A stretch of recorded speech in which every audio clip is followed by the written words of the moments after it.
الشفاعات وهذا مطلبي يا نبي. السلام عليكم ورحمة الله وبركاته. إن الحمد لله نحمده ونستعينه ونستغفره. أشهد أن لا إله إلا الله وحده لا شريك له، وأشهد أن سيدنا محمدا عبده ورسوله لا نبي ولا رسول بعده. اللهم صل على سيدنا محمد وعلى آله وصحبه كما لا نهاية لكمالك وعدد كمالك. رب اشرح لي صدري ويسر لي أمري واحلل عقدة من لساني يفقهوا قولي. أما بعد، سبحانك لا علم لنا إلا ما علمتنا إنك أنت العليم الحكيم. وتب علينا إنك أنت التواب الرحيم. وبعد ذلك izinkan saya memohon maaf kepada para jemaah sekalian bahwasanya saya harus membadali guru kita lagi. Beliau guru kita Gus Fatoni lagi pulang kampung lagi ke Bojonegoro, ibunya sedang sakit. Mudah-mudahan Allah kasih kesembuhan, amin ya rabbal alamin. Masih sehat kembali. Ya Gus Fatoni dapat berkumpul lagi dengan kita ambil ilmunya lagi, amin ya rabbal alamin.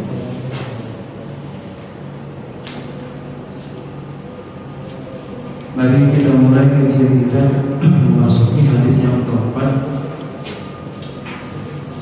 Sebelumnya mari kita bertawassul meminta ridha kepada Allah Subhanahu wa taala, kemudian meminta keberkahan dari Nabi Muhammad,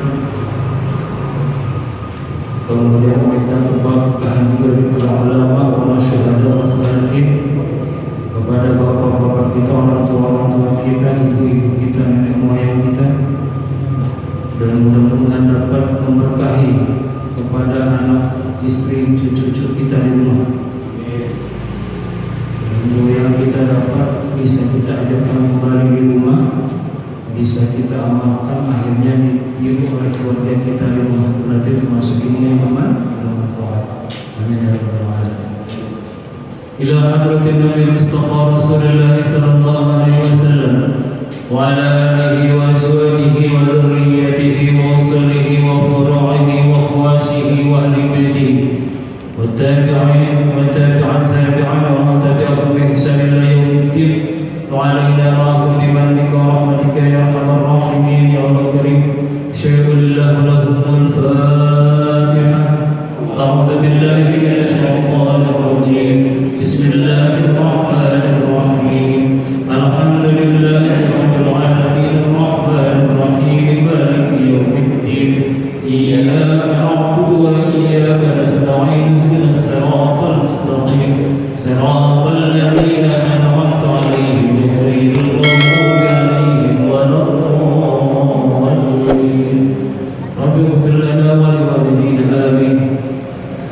ثم إلى جميع المسلمين، ثم إلى جميع الأنبياء والمرسلين والشهداء والصالحين والأولياء والملائكة المقربين من مشارق الأرض إلى مغاربها في بحرها وبرها، ثم إلى جميع التسعة، ثم إلى جميع مشايخنا ومشايخ مشايخنا ومشايخاتنا ومشايخات مشايخاتنا، خصوصا في بلوكسان الخاصة وفي قرن الفلاح جاكرتا. اللهم اغفر لهم وارحمهم وعافهم واعف عنهم، نفع الله بعلومهم وبأسرارهم في الدارين، آمين آمين يا رب العالمين. شيخ الله لهم الفاتحة. أعوذ بالله من الشيطان الرجيم. بسم الله الرحمن الرحيم. الحمد لله رب العالمين الرحمن الرحيم مالك يوم الدين. إياك نعبد وإياك نستعين. الصراط المستقيم صراط الذين أنعمت عليهم غير المغضوب عليهم ولا الضالين. رب اغفر لنا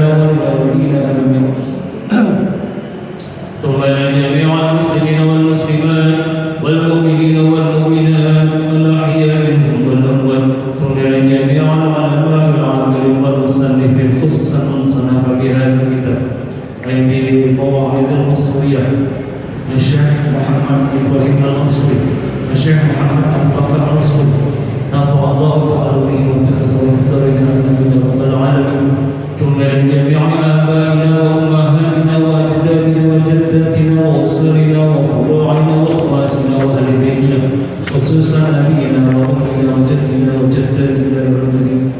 Sebutin bapak, ibu, kakek, nenek, leluhur, mudah-mudahan dari Allah masih maghfirah, yang masih hidup Allah kasih sehat walafiat, umurnya berkah dan amanah. Amin.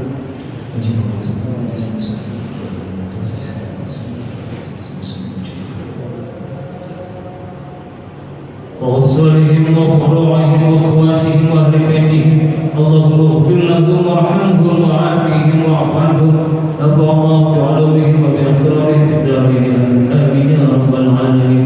ثم لجميع عائلتنا أزواجنا وأبنائنا وبناتنا وأولادنا وأخواتنا في الدين والدنيا والآخرة. Sebutin istri, anak-anak, hajatnya dunia akhirat. Mudah-mudahan dijadikan istri yang salehah, anak yang saleh dan salehah.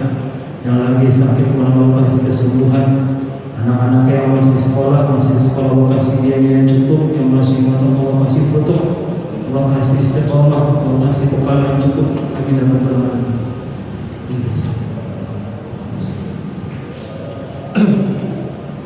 Allahumma hasil maqasidana wa jami'a hajatina, Allahumma ij'alna min ahli al-'ilmi wa ahli al-khair, Allahumma rizqna bil istiqamah, Allahumma rizqna bi husnil khatimah. Amin amin ya rabbal alamin.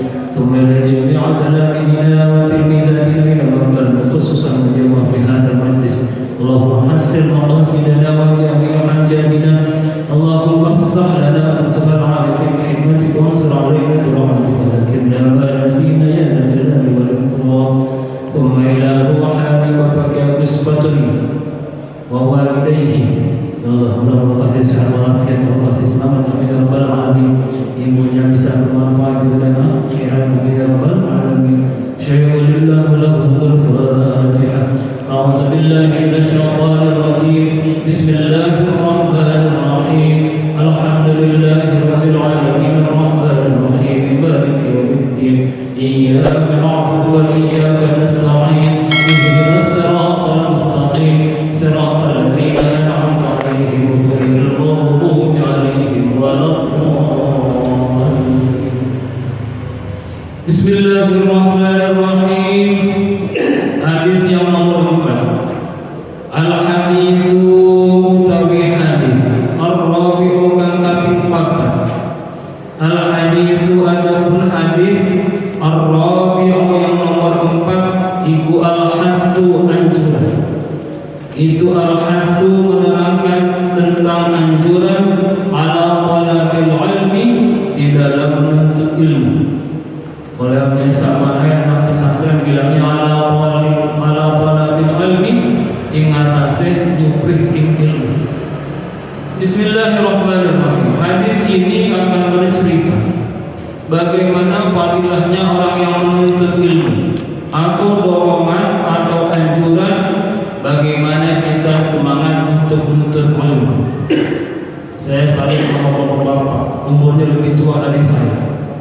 Coba ya. Saya ini paling angker bagi saya. Kalau berangkat ke Andur itu saya paling angker, betul. Paling deg-degan. Yang dihadapi orang tua, saya bilang. Tapi kalau di masjid jalan dihadapi anak muda, gitu ya. Tapi yang anak muda biasanya cuma 10 orang, gitu. Tapi kalau di Andur lumayan lah, 20 orang ada lah. Amin ya rabbal alamin. Mudah-mudahan bapak kalau misalkan wafat dalam keadaan istiqomah, amin ya rabbal alamin. Dalam keadaan menuntut ilmu. Orang yang wafat dalam keadaan menuntut ilmu, wafatnya dalam keadaan jihad. Ya, dia itu sebagai orang yang berjihad ya Pak. Amin ya rabbal alamin. Man salaka tariqan yaltamis fihi ilman sahhalallahu tariqan ilal jannah. Siapa orangnya katanya? Dia bikin jalan, dia memfasilitasi, dia meramaikan majlis. Yaltamis fihi ilman, kemudian majelis tersebut, fasilitas tersebut dipakai untuk yang namanya menuntut ilmu. Sahhalallahu tariqan ilal jannah. Allah gampangin jalan baginya ke surga. Jadi kalau Bapak akhirnya menuntut ilmu, Bapak selalu istiqomah, nanti sampai di akhirat Bapak tagih Nabi Muhammad, ya Nabi, gampangin saya jalannya ke surga. Saya istiqomah ikut pengajian di Kiabus Madura. Saya istiqomah berjamaah. Saya ikut makmumkan masjid. Mudah-mudahan Allah gampangkan jalan kita ke surga. Amin ya rabbal alamin. Penting Pak, menuntut ilmu penting. Sampai kapan? Sampai kita mati Pak. Sampai kita mati. Tapi ilmunya dipakai Pak. Ilmunya dipakai. Terutama ilmu yang mengantarkan Bapak ke akhirat. Saya nggak bakal ngajarin Bapak faraid setengah, seperempat, 2/3 itu mungkin bisa. Bagaimana Bapak belajar sebuah ibadah, ibadah itu mengantarkan ke akhirat kita gampang. Itu yang penting. Belajar tentang sholat, bagaimana sholatnya sah, gitu. Ya, kadang-kadang suka lewat, mohon maaf nih. Kalau pakai peci, sholatnya pecinya nggak di atas, keningnya tertutup. Malah begini, nggak sah ya, karena yang namanya sujud adalah wajah halal ard.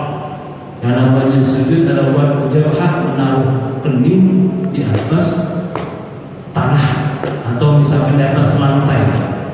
Jadi nggak boleh ada barang yang mutasil bil badan, mutasil bersambungan dengan badan, nggak boleh. Ini nggak boleh ketutupan, nggak boleh begini sujud. Kemudian kalau ruku, penting kalau ruku rukunnya atau caranya adalah minimal Bapak memegang dengkul. Jadi nggak boleh megang paha, nggak boleh megang betis, megangnya dengkul. Kemudian ini ngedingkluk melihat tempat sujud. Jadi nggak boleh begini Pak, kayak orang foto main bola, nggak boleh ya. Ada orang foto main bola kayak ini ruku tapi begini mukanya nggak boleh, harus melihat tempat sujud. Apalagi yang suka kelewatan, yang suka kelewatan. Salam pertama itu masih bagian dari sholat. Sekali lagi saya katakan, salam pertama masih bagian daripada sholat. Artinya dadanya harus tetap menghadap kiblat. Kalau kiblatnya ke sana, dadanya tetap ke sana. Kalau salam, ya nanti yang bergerak cuman mukanya saja begini, sebatas. Bagaimana orang yang di belakang kita atau benda yang di belakang kita kelihatan. Assalamualaikum warahmatullahi. Kelihatan nih, yang di belakang siapa nggak kelihatan, itu udah cukup. Jadi badannya nggak boleh bergerak. Kalau badannya bergerak berarti melakukan gerakan, dan juga badannya nggak istiqbal kiblat, sudah tidak menghadap kepada kiblat. Gitu ya. Suka saya ngeliat orang assalamualaikum warahmatullahi wabarakatuh, boleh tuh batal tuh salatnya secara fikih itu batal. Kemudian kalau misalkan yang kedua ke kiri bebas Pak, karena itu sudah keluar dari sholat, itu hukumnya hanya sunnah.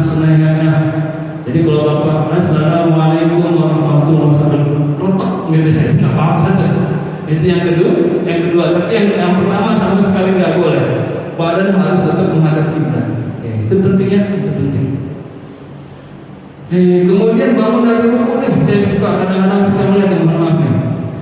Bangun dari ruku ketiga adalah bagaimana orang kembali ke tempat dia berdirinya.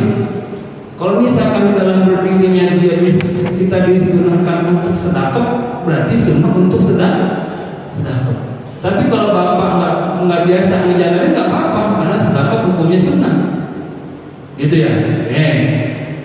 Saya bagaimana? Saya nggak biasa. Saya biasa dari kecil Allah memahaminya. Tapi tangannya nggak sedekah, tidak ke atas di atas pusat. Tapi nggak boleh tangannya ngambil begini Pak. Sami Allahu liman hamidah, boleh. Gerakan ini bisa membatalkan sholat. 1, 2 ke depan. Yang sini 1, 2 tambah 2 4 melakukan 4 gerak. Bahaya. Oke. Kemudian bangun dari rakaat pertama berdiri, nggak boleh angkat tangan, tidak ada usulan angkat tangan. Rakaat 1 masuk rakaat 2 nggak boleh angkat tangan. Rakaat 3 masuk rakaat 4 nggak boleh angkat tangan. Yang angkat tangan kapan? Kalau bapak habis atahiyat pertama berdiri angkat tangan. Atau bapak masbuk imam salah bapak berdiri angkat tangan, karena telah menjalankan yang namanya rukun tawil, rukun yang panjang. Kalau rukun pendek tidak disunahkan angkat tangan. Bahaya kalau nggak disunahkan, kita takutnya menjadi bid'ah. Kalau nggak jadi bid'ah namanya khilaful aula, bertolak belakang apa yang dilakukan oleh Nabi. Nabi nggak melakukan, kita melakukan, bikin aneh-aneh, nggak boleh ya. Penting bagi kita ilmu kayak begitu. Al-amalu bila ilmi wa huwa maradud. Kalau kita berbuat beramal tanpa ilmu, maka amalnya akan tertolak, kosong amalnya. Naudzubillah. Bismillahirrahmanirrahim. An Ibrahim an Alqamah Abdullah bin Mas'ud. Dari Ibrahim dari Alqamah dan Abdullah bin Mas'ud radhiyallahu taala anhu. Semoga Allah meridai mereka. Qala, kemudian Ibnu Mas'ud ini berkata, qala Rasulullah sallallahu alaihi wasallam, Rasulullah sallallahu alaihi wasallam bersabda bahwasanya man ta'allama baban, barang siapa yang belajar satu bab salat, barang siapa yang belajar satu bab wudu, barang siapa yang belajar satu bab haji, misalkan begitu. Minal ilmi, daripada ilmu, yang tafi'u bihi atau yuntafa'u, yang bisa mengambil manfaat orang tersebut, bihi terhadap atau bihi dengan ilmunya, fi akhiratihi, bermanfaat pada akhiratnya orang tersebut, wa dunya, dan pada dunianya, aqahullahu khairan lahu min amri dunya, aqahullahu, maka Allah akan memberikan kepadanya khairan, kebaikan, lahu terhadap orang tersebut, min amri dunya, min amri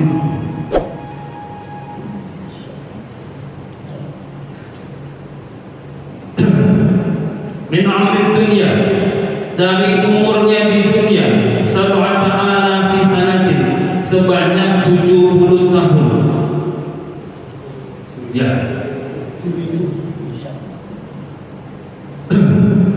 Kalau ada orangnya kemudian dia belajar tentang sebuah keilmuan satu bab saja, kemudian diamalkan di dunia, akhirnya amalnya itu bermanfaat untuk di akhiratnya. Kita paham yang namanya dunia adalah dunia masrawatul akhir. Yang namanya dunia adalah ladang untuk akhirat. Bermanfaat kita amalkan, kemudian bermanfaat untuk akhiratnya. Kata Allah, dia akan dibalas sebanyak umur orang yang 70.000 tahun. Sebanyak 7.000 tahun, dia bagaikan hidup 7.000 tahun. Siang mana hari, yang mana selama 7.000 tahun siangnya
yufaqihuhu fiddin.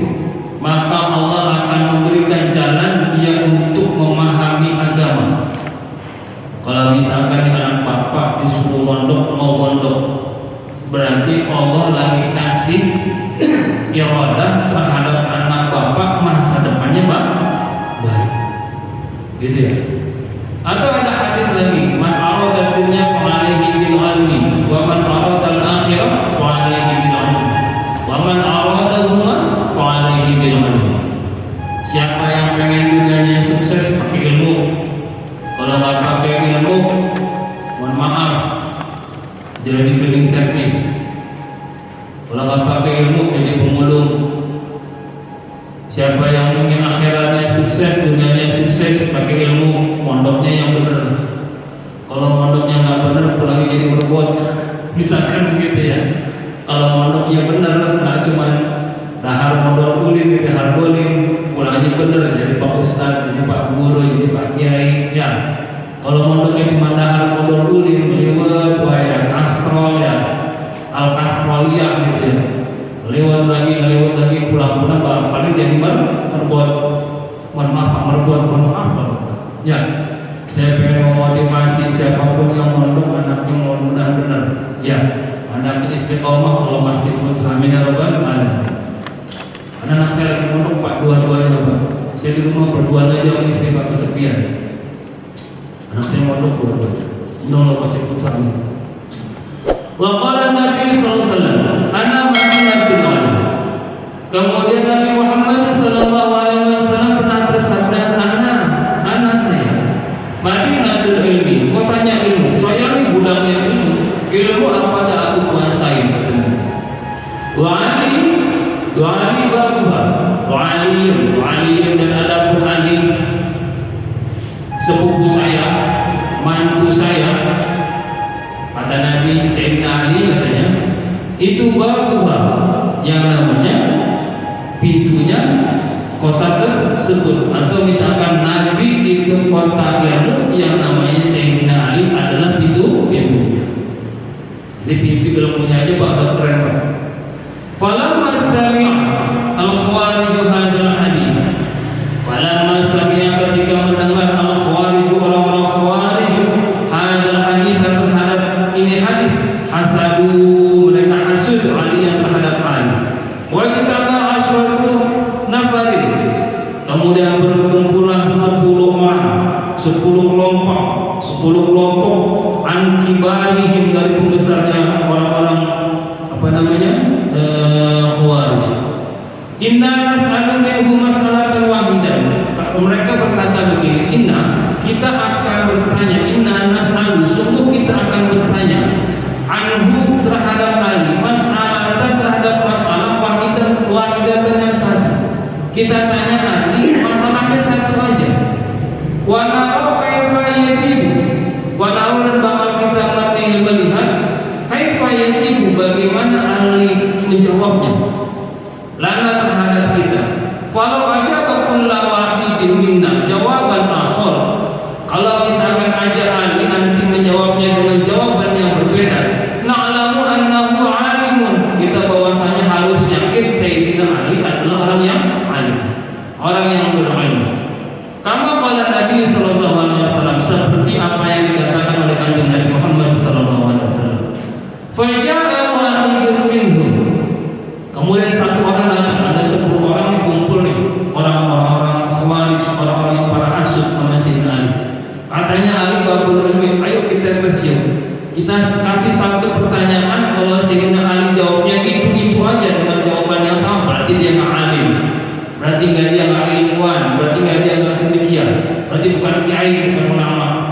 Tapi kalau misalkan Sayyidina Ali nanti menjawabnya satu pertanyaan, jawabannya beda, sampai 10-10-nya beda, berarti benar Sayyidina Ali adalah orang yang alim, orang yang pintar, seperti apa yang dikatakan oleh Nabi Muhammad sallallahu alaihi wasallam. Wa qala ya Ali, kemudian satu orang ini bertanya maju kepada Ali, ya Ali,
Innal ulama warasatul anbiya. Yang namanya orang-orang cerdas itu pewaris Nabi. Kemudian kalau yang namanya harta itu warisannya Fir'aun, itu warisannya Qarun. Kamu mau jadi keturunannya Qarun, menerima warisan dari Qarun? Enggak dong. Kita mau menerima warisan daripada para nabi. Makanya hadisnya begitu, Pak. Jadi hadisnya jangan dipotong ya, Pak. Hadisnya itu begini, innal ulama warasatul anbiya. Sesungguhnya para orang alim, para ulama pewaris para nabi. Wal anbiya'u lam yarithu dinaran wa la dirhaman. Yang namanya para nabi tidak mewariskan 1 dirham, 2 dinar, 2 dirham, enggak mewariskan rupiah, enggak mewariskan dolar, enggak. Walakin warasu al-ilma. Tetapi para ulama mewariskan ilmu. Faman akhadahu, barang siapa yang bisa memetik ilmu, maka akhadha bihadzin wafirin, maka orang itu telah mengambil faman akhadahu akhadha bihadzin wafirin, maka barang siapa yang bisa memetik ilmu, bisa mendapatkan ilmu, mendapatkan warisan para nabi, dia telah mendapatkan sebuah warisan atau bagian yang begitu banyak. Bapak udah pensiun umur 57, 55, terus ngapain Pak kalau penyanyi di PT? Udah pagi-pagi main burung gitu ya Pak. Tapi misalkan orang udah sepuh Pak, maaf ya, saya kasih contoh misalkan Bahai Maimun Zubair umurnya sampai 94 tahun, sampai umur 94 tahun masih ngajar Pak, masih kepake Pak. Saya punya teman, belajar ini itu apa nih? SE, MM, MBA, AKT, apalagi SHMH. Udah pensiun di pabrik, dia kerja di Hero, saya teman saya. Sekarang ditarik ngajar di Unisma, ditarik ngajar di Pancasila. Kadang-kadang beberapa namanya bersidang gitu ya, jadi pengacara di pengadilan ekonomi. Karena punya ilmu. Coba kalau kita nggak punya ilmu, Ki Agus Fatoni dulu kerja di Tempo, resign, malah jaya dia, aja kemana-mana banyak Pak. Saya tahun 2020 resign, akhirnya kata istri saya, bah dapur kakak Lukul gimana bah, pendaringan dibuka gak ada isinya gimana bah katanya. Tenang aja, ya saya yakin yang namanya la sahiba ilmin mamkutun, nggak ada yang namanya orang punya ilmu itu bakal bangkrut. Orang punya ilmu nggak ada ceritanya bakal bangkrut. Ternyata setelah saya resign nggak kerja, udah nggak ngajar di sekolahan, nggak ngajar di yayasan, saya malah bisa ngajar kemana-mana, malah pergaulan saya malah lebih luas. Alhamdulillah. Temennya malah jadi baik. Faja'a al-akhir, Faja'a al-akhir, kemudian datang lagi satu lagi yang lain. Kama sa'ala al-awwalu, kemudian dia bertanya seperti orang yang tadi awal itu bertanya. Faja'a Ali, kemudian Ali menjawab. Orang yang tanya lagi, ya Ali, afdalan mana, kerenan mana antara ilmu dan harta? Kemudian Ali menjawab lagi. Kata Ali, al-ilmu afdalu minal mal. Yang namanya ilmu lebih afdal, lebih keren ketimbang dibandingin yang namanya harta. Faqala bi ayyi dalilnya apa? Kemudian kata Ali, al-ilmu yahdisuka wal malu tahrisuhu. Fadhahaba bihadzal jawab. Maka orang itu pergi dengan jawaban. Kata Ali punya dalilnya begini, al-ilmu yahdisuka. Yang namanya ilmu menjaga dirimu. Kalau kita udah tahu perkara zina, nggak boleh mendekati zina, berarti kita ilmu kita menjaga kita tidak zina, tidak mendekati zina. Kalau misalkan kita udah tahu perkara caranya sholat, hal-hal yang membatalkan dalam sholat, rukunnya sholat segala macam, akhirnya ilmu menjaga sholat kita jadi benar. saya kasih contoh lah. Kalau misalkan kita tahu yang namanya orang korupsi, orang mencuri, kalau udah sampai besoknya makan tangannya harusnya dibuntungi di pergelangan, akhirnya kita tahu kita nggak bakal nyopet, kita nggak bakal korupsi.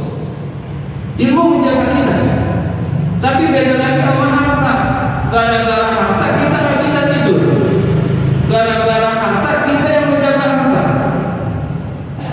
Bapak kalau misalkan sedekah 10.000 nih, kira-kira bapak nggak usah pikir-pikir 10.000 kasih aja. Tapi kalau udah mulai 100.000 udah mulai pikir-pikir ya.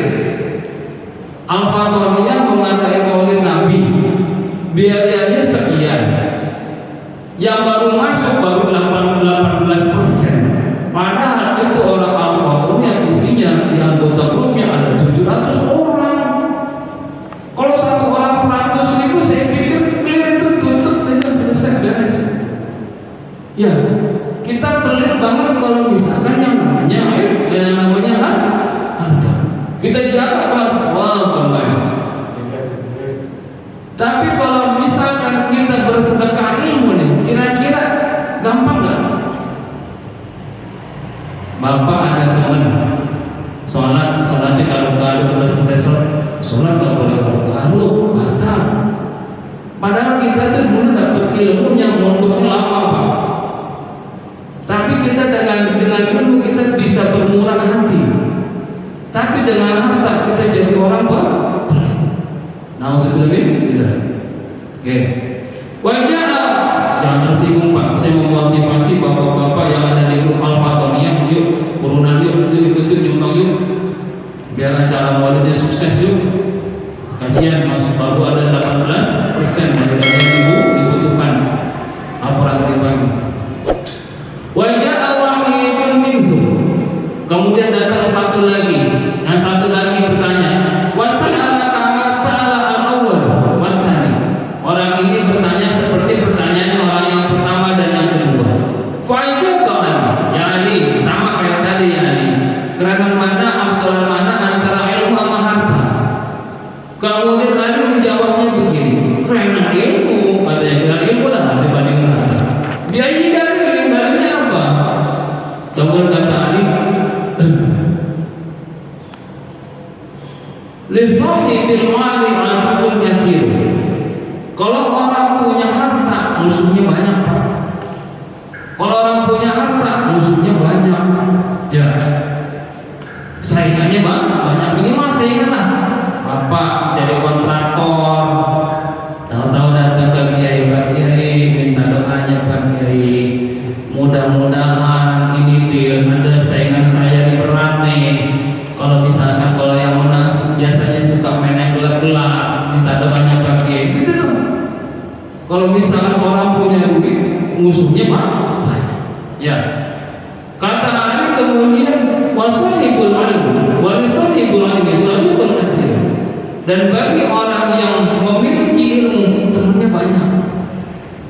Pakai yang wismatoni, datangin orang wiswani ada temannya. Ada sewani lagi ada temannya. Wah banyak yang merapat kepada orang yang punya ilmu, orangnya banyak.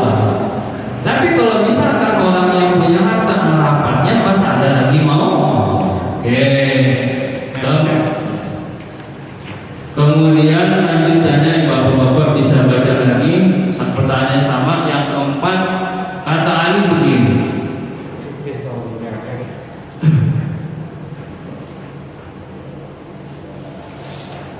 ada orang lagi yang bertanya nih, saya rangkum aja ya bahasa Arab kepanjangan saya rangkum aja. Ya Ali, kerenan mana antara ilmu dengan harta? Kata Ali kerenan ilmu. Dalilnya apa? Kalau engkau mengorbankan harta, kalau engkau membelanjakan harta, maka sungguh harta itu akan berkurang. Tapi bila engkau mentasawufkan atau membagikan atau mengamalkan yang daripada ilmu, maka sungguh ilmu itu akan bertambah. Saya lama nggak baca ini, saya pertama kali belajar sama kiai saya tahun 1991, kelas 1 MTS saya, 1991. Berapa tahun yang lalu? Ya cuma 30 tahun yang lalu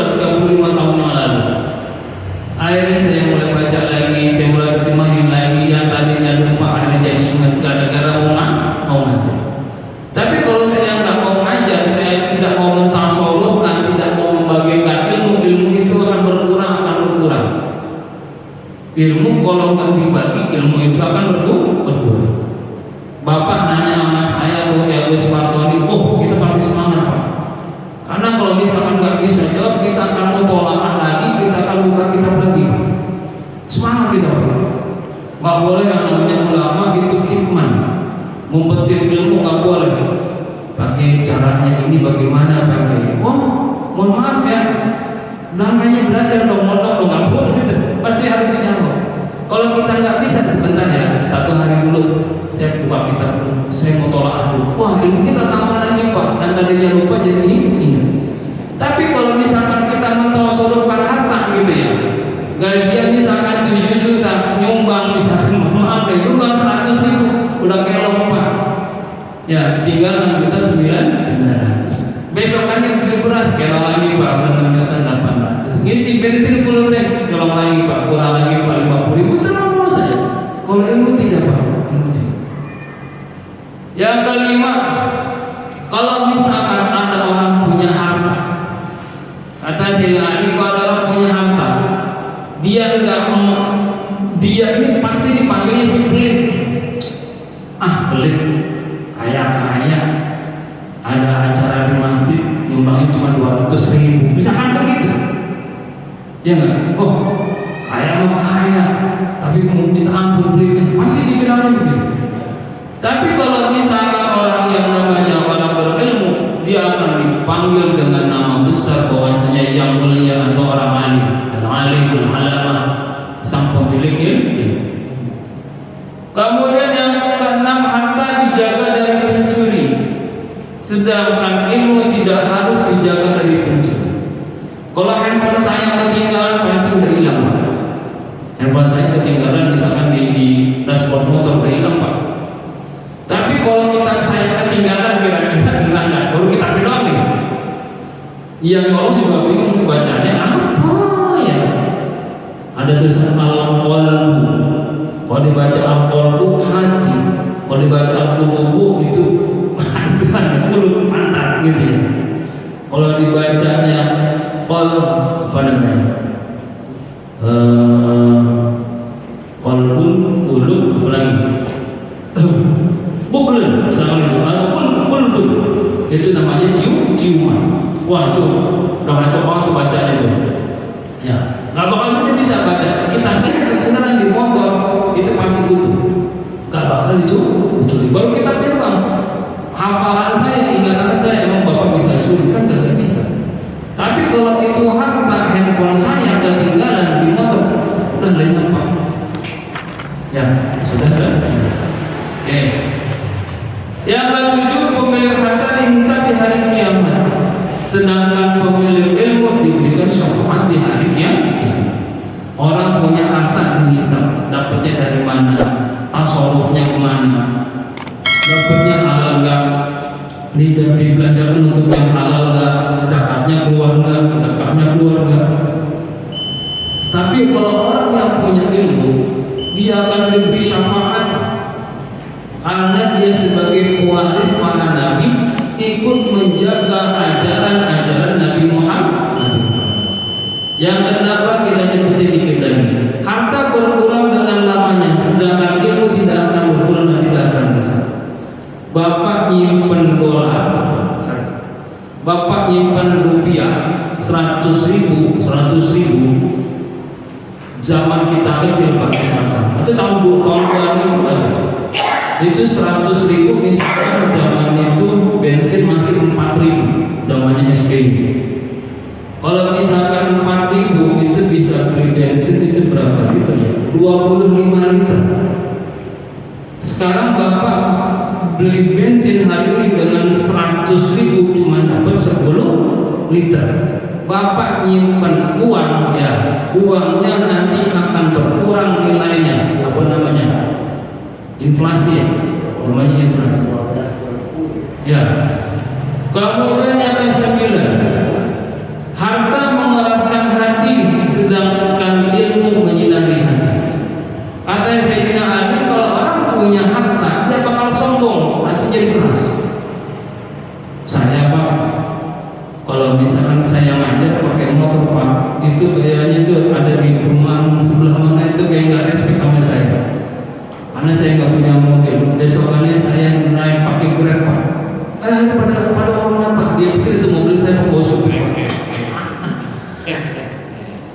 banget hatinya. Saya bilang, saya bukan menilai diri saya menilai mereka hatinya keras. Nggak usah saya sebut bukan di sini Pak, bukan di sini. Subhanallah. Tapi kalau orang punya ilmu nih, dia hatinya jadi lembut. Karena dia akan berpikir orang yang tidak tahu atau orang yang misalkan orang yang melakukan kesalahan, dia berpikir kalau dia belum tahu. Misalkan bapak saya kasih tahu, Pak, rokoknya jangan begitu Pak, rokoknya dengkulnya udah tegak. Bapak masih begitu aja, dengkulnya begitu. Saya akan berpikir, oh udah tua, udah mulai osteoporosis, oh udah sering kena asam urat. Itu tuh orang berilmu berpikirnya begitu. Dia cari second opinion, kesimpulan yang lain, bagaimana kita tetap berhusnuzon. Begitu tuh orang berilmu. Misalkan bapak yang tadi saya bilang, kalau salah masih begini, terus bapak nanya, Pak, kalau saya udah umur 50 tahun salah saya begini sejak pertama kali sholat sampai sekarang tuh gimana? Ya nggak apa-apa. Yang kemarin sudah dimaaf. Coba misalkan orang yang punya harta, Pak, hutang saya yang paling 500.000 gimana Pak, lunasin nggak? Ya lunasin, namanya hutang harus dibayar. Ya, harta dibayar Pak, harta selesai. Itu orang punya harta artinya akan menjadi keras. Kemudian pemilik harta ia akan mengaku menjadi Tuhan, dia akan sombong. Sedangkan pemilik ilmu mengaku sebagai hamba Allah. Kalau orang punya harta, lama-lama dia jadi korun.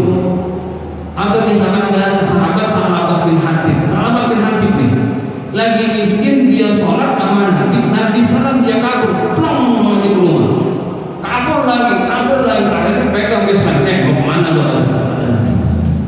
Mau pulang Nabi, ngapain pulang? Zikir dulu kata Nabi. Enggak Nabi, di rumah istri saya pakai baju compang-camping dan ini satu-satunya baju yang bisa menutup aurat istri saya pakai buat sholat. Ya sudah, akhirnya dia tanya Nabi, kehidupan kamu susah banget, sampai salah Pak, hidupku susah banget. Iya Nabi. Ya Nabi, doain saya jadi orang kaya. Kata Nabi nggak mau. Ya Nabi nggak mau. Ketiga kali kata Nabi, ini saya kasih kambing. Kemudian Nabi pula, Allah masuk Sa'labah. Allah masuk Sa'labah. Ya Allah berikan rezeki kepada Sa'labah Pak. Akhirnya Pak, kambingnya banyak Pak. Satu kota Madinah itu isinya kambing Sa'labah semua, macet gara-gara si Kongo. Kambingnya Sa'labah. Akhirnya Sa'labah tuh pindah. Gembalanya nggak di Madinah lagi, dia malu. Kota Madinah kotor sama bau domba, bau kambingnya dia Pak.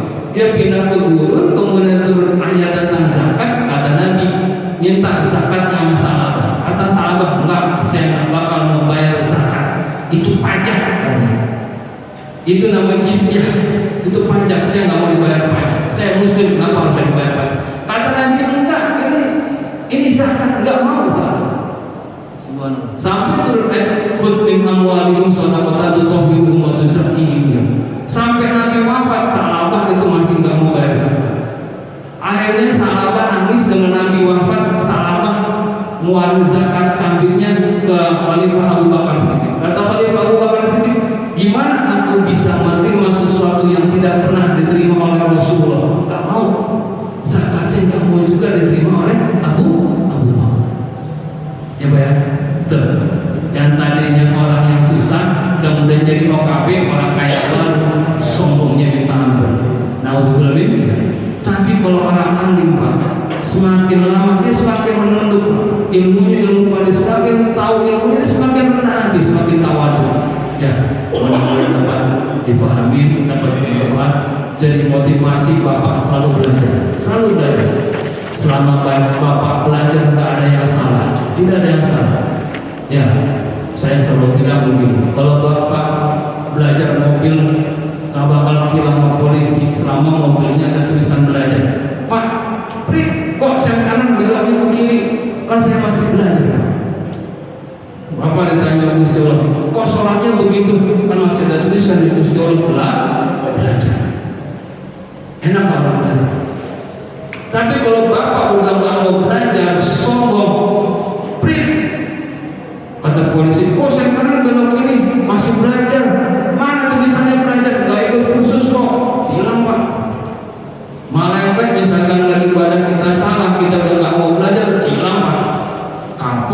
sama malaikat. A'udzubillahi min walafu minkum wa ma'afiran batin. Wassalamualaikum warahmatullahi wabarakatuh.